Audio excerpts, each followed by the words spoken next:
Hi everyone, in this video I'm going to show you how to make a playlist on Spotify.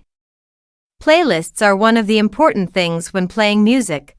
This feature makes it easy for listeners to only enjoy your favorite songs. Then how to make a playlist on the Spotify app. Without further ado, let's get started. Firstly, open the Spotify app on your phone. Tap your library here. Tap the plus icon in the top right corner. Tap the playlist. Here we don't have a playlist yet.